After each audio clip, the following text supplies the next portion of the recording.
Makanya uniknya dalam Islam adalah doa mau tidur dengan wiridan setelah sholat itu ajarannya Nabi banyak mau tidur. Wiridan subhanallah 33, alhamdulillah 33, akbar 33 dan disempurnakan seterusnya itu. Itu ijazah Nabi kepada Sayyidah Fatimah itu untuk mau apa? Tidur. Bismika wada'tu jambi wa bismika arfa'u. Sampai doanya panjang.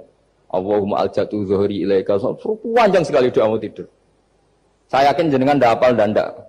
Paling ya bismika wada'tu jambi apa? Bismika Allahumma ahyawamu. Itu. Saya punya kitab namanya Hasyiatut Turmusi dikarang ulama top Indonesia namanya Syekh Mahfud At-Turmusi. Itu beliau cerita Imam Al-Amudi itu ulama top, tapi dia itu unik. Tiap ngajar santrinya itu ngajar matematika, ngajar ilmu eksak. Terus ditanya, sampai muridnya itu ragu, ini guruku masuk surga enggak? Ini kiai kok hanya ngajar matematika? Ya kira-kira ngajar, ya seperti mahasiswa jenengan kan, ini rektor masuk surga enggak ngomong teknik terus gitu loh. Tapi gurunya kayaknya enggak terima, disuudoni santrinya itu enggak terima, karena beliau seorang wali. Murid-muridnya itu bermimpi. Ini penting saya ceritakan mungkin agak aneh di dunia kampus ya, di bab ini. Kalau dalam teori kita, Pak On itu, mimpi sama nyata, melihat itu otoritatif mimpi. Ini yang agak aneh di ilmu pesantren. Jadi melihat jenengan langsung dengan mimpi itu otoritatif mimpi. Karena mimpi, ru'yal mukmin dijamin oleh Rasulullah sama dengan 46 juz'un minan nubuwah. Jadi persennya itu besar sekali, 46% dari juz'un minan nubuwah, otoritatifnya. Nah tentu tidur yang benar. Logikanya gini, kata-kata kitab-kitab menjelaskan. Orang kalau melihat langsung itu pasti terpengaruhi oleh cinta atau tidak cinta, senang atau tidak senang, sedang butuh apa enggak. Jadi kalau saya sedang butuh dengan Pak Rektor itu melihatnya dengan penuh harapan. Jadi kalau saya sakit mau mati itu senang lihat dokter karena ini harapan, Rektor nggak ngefek gitu kan gitu. Tapi kalau saya politikus ngelihat ketua partai itu lebih respect ketimbang melihat dokter. Jadi gara-gara banyak kepentingan ini melihat itu nggak pernah jujur gitu.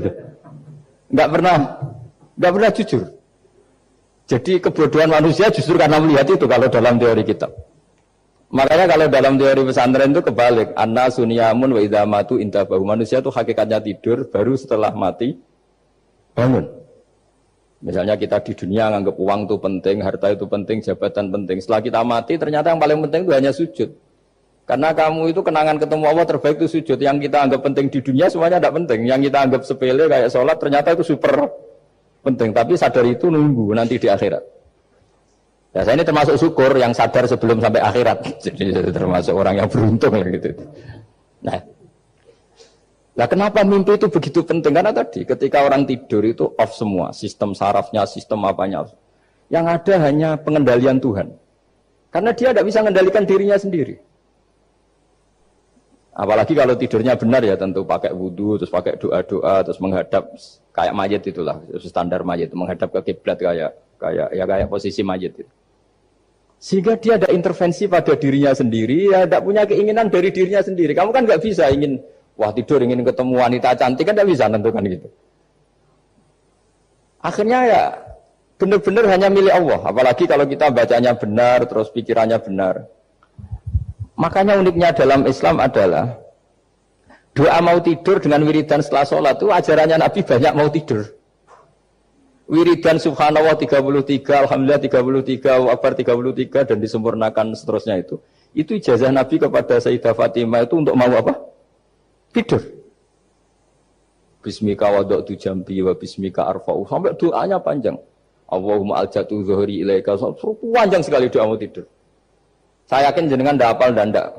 Paling ya bismika wada'tu jambi apa?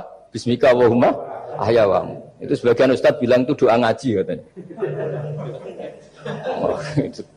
Ada seorang ustaz saking mangkelnya, ibu sudah baca doa ngaji, belum tak juarai. Bismika Allahumma ahya, bismika wa amut. Wah itu kan doa mau tidur Pak Ustaz. Iya biasanya kalau ngaji tidur. jadi doa itu kalau itu doa mau. Akhirnya mimpi itu penting. Karena di situ manusia nggak punya nafsu, nggak punya keinginan. Sehingga yang ada itu kata Nabi itu ada sitatun wa arba'una juz'an minan nubuwah. Sehingga dulu itu mimpi itu jadi sarana betul. Kita tahu kan cerita orang-orang dulu. Fir'aun itu kurang jahatnya, kurang kelirunya. Dia mimpi ada api dari Bani Israel yang membakar kerajaannya. Dan semua pentawilnya sepakat, itu maksudnya Anda akan dihabisin kerajaan Anda oleh bayi dari Bani Israel. Begitu juga raja zaman Nabi Yusuf. Itu mimpi kalau ngalami ada 7 sapi yang gendut, dimakan oleh 7 sapi yang kurus. Jadi mimpi itu sarana bahkan dari orang kafir. Karena ya tadi yang preman ya nggak ada premannya, yang soleh ya nggak ada solehnya, semua dikendalikan oleh Allah Ta'ala pas tidur. Sehingga tidur ini menurut agama lebih otoritatif, asal dengan tidur yang benar. Jangan tidur sambil merokok terus terbangun karena ininya kena itu. Nah, cerita-cerita unik begini kalau tidak orang pesantren itu tidak tahu. Karena ini memang khas-khas pembalikan satu fakta yang diyakini orang banyak. Sehingga ulama dulu itu cerita, ini saya teruskan. Imam Amudi itu akhirnya murid-muridnya mimpi. Mimpi di situ tanya, Pak Ustadz, Anda masuk surga enggak ketika hidupnya hanya nerangkan matematika? Oh iya, saya bahkan enggak sekedar di surga. Malaikat dikumpulin Allah untuk mendengarkan presentasi saya ngajar matematika. Jadi kata dia cerita, Allah bilang gini ke malaikat, hei para malaikatku, kenapa kamu iman sama saya? Ya karena saya melihat engkau ya Allah, melihat kekuasaan engkau. Tapi imannya orang ini itu melebihi iman kamu. Wah ya tidak bisa saya melihat engkau langsung, ini tidak melihat engkau langsung. Kenapa begitu yakin seperti yakin kita? Oh iya. Terus Imam Amudi, silahkan ajari matematika. Imam Amudi mulai ngajari matematika. Terus beliau ngajari ya sederhana. Angka 2, 3 sampai ribuan sampai jutaan itu bin nisbat ilal wahid nisbatun wahidah, yaitu nisbatul far'i ilal asli. Hanya ngajar itu dok. Dunia ini apapun banyaknya variannya, apapun banyak makhluknya, itu semuanya adalah nisbatul far'i ilal asli. Angka 2 ya cabangnya 1, 1 juta ya cabangnya 1, semua itu dimulai dari 1. Jadi di mana-mana hitungan itu dimulai dari 1. Dan 1 ini harus ada, yaitu Tuhan. Matematika akhirnya malaikat, wah keren juga maksudnya. Keren juga maksudnya. Akhirnya Allah bilang, dan itu didawuhkan juga oleh Rasulullah SAW, tuba liman amana bi walam yaroni. Yang hebat itu imannya orang yang enggak melihat saya. Makanya masyhur itu malaikat ditanya Allah, siapa imannya yang paling kuat? Ya kita karena melihat engkau langsung ya Allah. Para nabi. Terus tapi yang dari sekian pertanyaan itu jawab sama, yang paling ajaib adalah umat-umat Muhammad di akhir zaman, nggak menangi nabinya, juga nggak pernah lihat surga neraka, tapi iman sama saya. Dan mereka punya cara untuk imannya ini berkualitas sama dengan kamu para malaikat. Ya diantaranya dengan cara logika itu yang saya utarakan tadi. Am khuliqu min ghairi syai'in am humul khaliqun. Kalau alam raya ini wujud, maka penyebabnya harus sesuatu yang wujud. Masa sesuatu yang nggak wujud menyebabkan yang wujud. Kalau angka 10 ada, 1 juta ada, pasti dimulai angka 1. Makanya nisbatus naini wal arba'ah ila ma la nihayatalaha, itu semuanya nisbatul far'i ilal asli. Semua angka berapapun jumlahnya itu binisbat ilal wahid adalah nisbatul far'i ilal asli. Itu cara-cara, makanya tadi kajian ilmu itu tidak ada habis-habis. Makanya perasaan saya itu kemungkinan orang Islam jadi ateis itu kecil, Pak Fatullah. Saya punya kitab, ini saya ulang lagi, kitab calon wali. Kenapa saya sering cerita wali? Kalau di kampus itu kan orang inginnya ya jadi dekan, jadi rektor, atau jadi menteri lah kira-kira gitu. Kalau di pesantren orang itu cita-citanya satu, ingin jadi wali. Ya supaya majelis ini barokah, saya tidak perlu cerita dunia kampus. Kalau cerita kan corong jongu ya segoro lah. Bongso keinginan gitu kan tidak selera saya, juga ada dunia saya. Supaya sampai dapat ilmu ya saya cerita dunia. Itu kitab, saya punya kitab calon wali lah kira-kira, atau wali sudah wali top, namanya kitab Tasbihul Fuad, karangannya Sayyid Abdul Al-Haddad.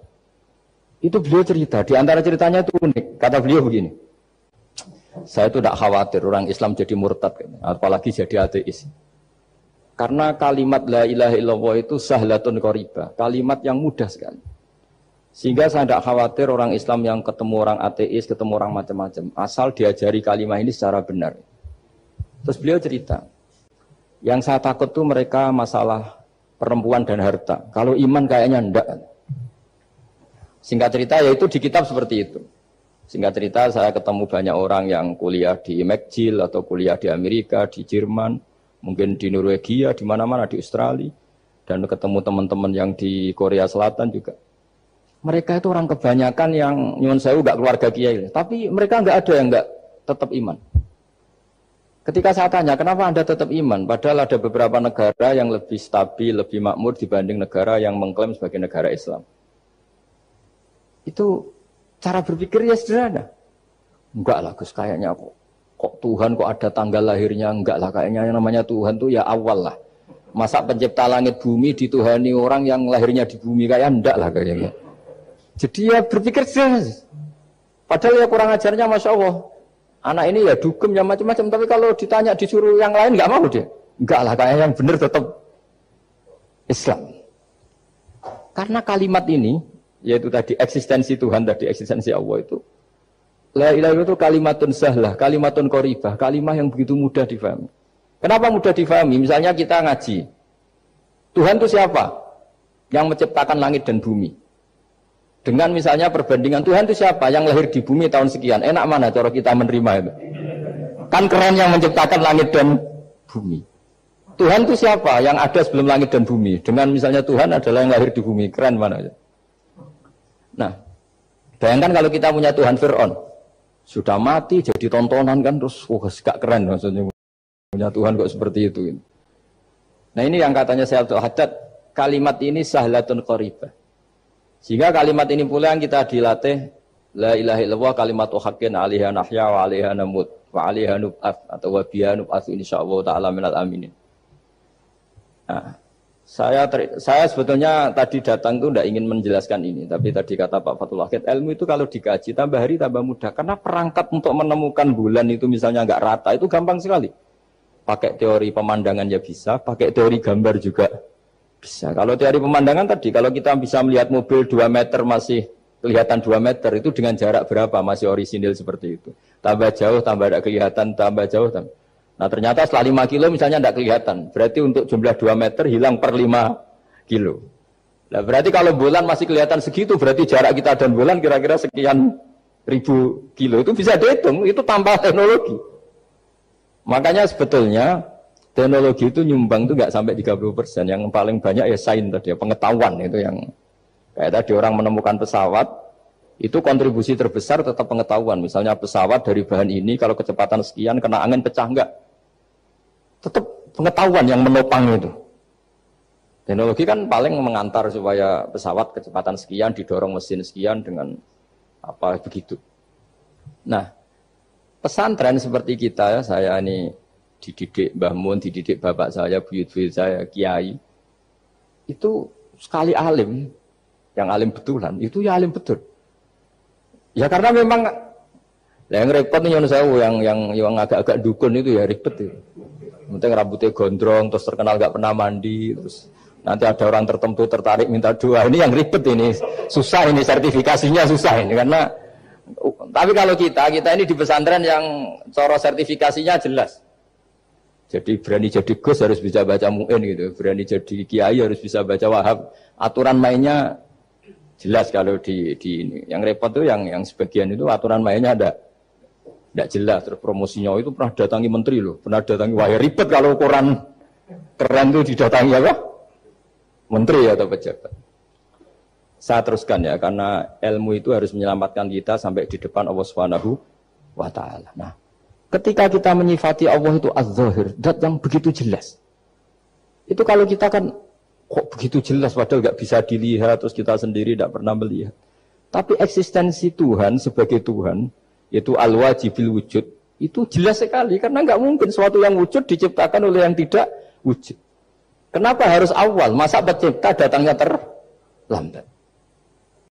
Terus juga harus bakok itu abadi atau al-akhir kalau dalam bahasa Quran. Masa zat yang superior kemudian kalah sama yang diciptakan.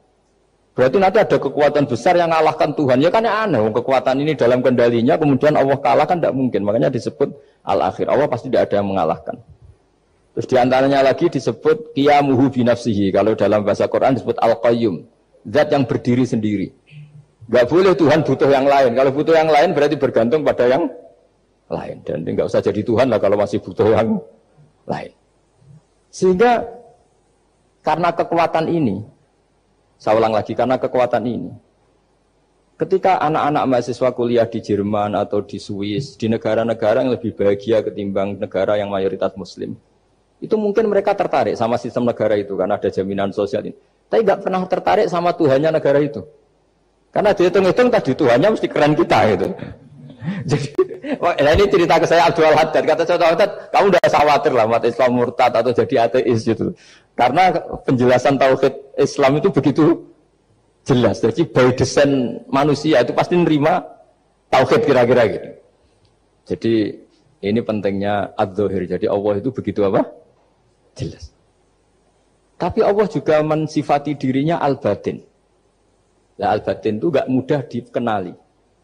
Kenapa? Karena tubuh kita desainnya ini profan. Tubuh kita tidak sempurna, rentan. Nah, tentu sesuatu yang tidak sempurna ini tidak bisa melihat zat yang super apa? Sempurna. Kita bisa rusak sementara Allah tidak.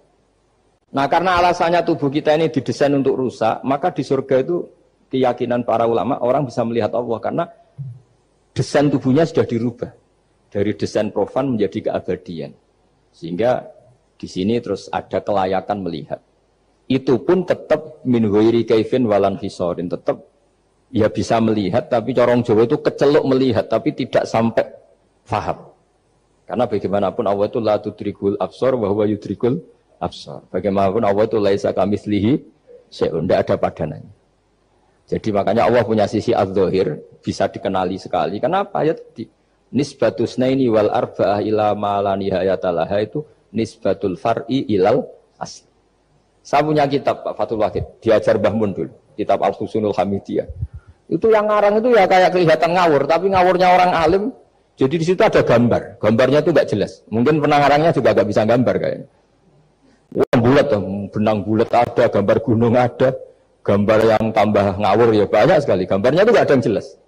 Tapi dari nggak jelas itu dia bilang gini, gambar yang bulat ini, yang nggak jelas ini, tetap kamu punya rumus kan? Itu dimulai dari satu titik. Mau gambar gedung tingkat 5, mau gambar hutan ada harimaunya, tetap dimulai dari satu titik. Ya alam raya ya seperti itu, mau ada Mars, cek mau ada Jupiter, kayak tetap dimulai dari situ titik. Nah ini namanya nuqtatul wujud, titik kewujudan, yaitu Allah Subhanahu wa Ta'ala.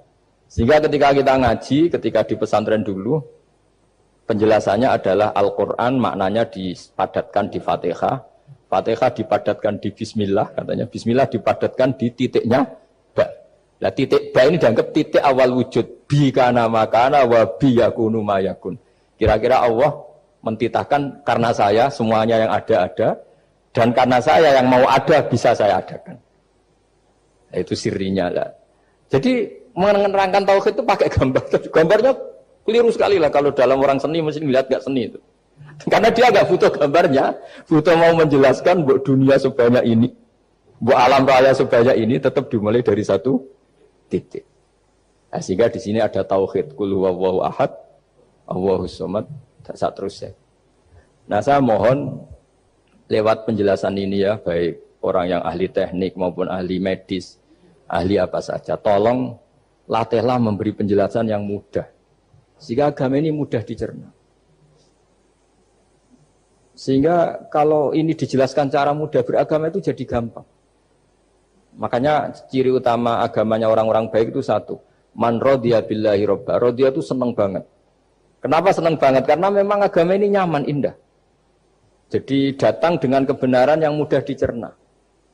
Coba kalau agama ini datang dengan cara misalnya gini. Kamu harus menuhankan ini. Dan kita tahu itu lahirnya di bumi. Kan ada yang ganjel. Kok Tuhan sama buminya dulu, buminya ini gimana ini? Kan pusing. Bu Anda profesor nggak bisa jawab itu. Tapi kalau Tuhan itu adalah yang ada sebelum langit dan bumi kan, ya iyalah masa Tuhan terlambat datangnya kan terus enak itu menerimanya itu. Makanya di antara kekalahan Fir'aun berdebat, ya Nabi Musa ya Nabi lah, juga proses ya. Nabi Musa ketika ditanya Fir'aun, wa ma Rabbul Alamin, Tuhan kamu itu siapa? Jawabnya Nabi Musa, Rabbus samawati wal ardi, yang menuhani langit dan bumi. Itu Fir'aun masih bisa ngeles. Saya jalan-jalan kemana-mana, yang dituhankan saya, berarti yang Tuhan ya saya dong. Ma'alim tulakum min ilahin apa? Ghairi kata Fir'aun. Soal Tuhan kamu di langit begini kata Fir'aun. Haman dipanggil, Haman bikinkan piramida yang paling tinggi. Saya ingin melihat Tuhannya Musa. Musa bingung kan? Padahal kalau naik piramida nanti Fir'aun pun tidak bisa melihat Allah kan? Wong yang nabi yang kiai aja nggak bisa melihat apalagi Fir'aun. Padahal celakanya ketika dia tidak melihat Allah, dia akan mengatakan Allah itu tidak ada, ribet kan? Itu penjelasan tentang Tuhan yang sebetulnya sudah absolut lah. Rabbus samawati wal ardi, Tuhannya langit dan bumi. Tapi itu nggak ngefek, di perdebatan nggak ngefek. Yang ngefek adalah ketika Musa bilang gini, Rabbukum wa rabbu abaikumul awwalin. Sing nuhani buyutem. Wah kaget pengawal. Pengawal-pengawalnya langsung do iman meskipun secara siron, secara rahasia. Iya, nah Quran pangeran berarti buyute ra di pangeran. Kan pangerane putune berarti buyute wah ribet kan? Ya kalau Fir'aun Tuhan, bapaknya tambah Tuhan kan, mbahnya, buyutnya. Akhirnya kata pengawal Fir'aun, geblek tenan Fir'aun. Artinya apa? Kadang argumentasi yang sudah benar, yaitu Tuhannya langit dan bumi kan ya benar lah. Tapi itu tidak ngefek, di perdebatan tidak ngefek. Yang ngefek adalah ketika Rabbukum wa rabbu abaikumul awwalin. Yang nuhani nenek moyang kamu. Orang mulai mikir, kalau Fir'aun itu Tuhan, lalu nenek moyangnya Tuhannya siapa? Jadi ini seninya, makanya diantara syarat Nabi, jadi Nabi itu sidik, amanat, tabligh, fatwa.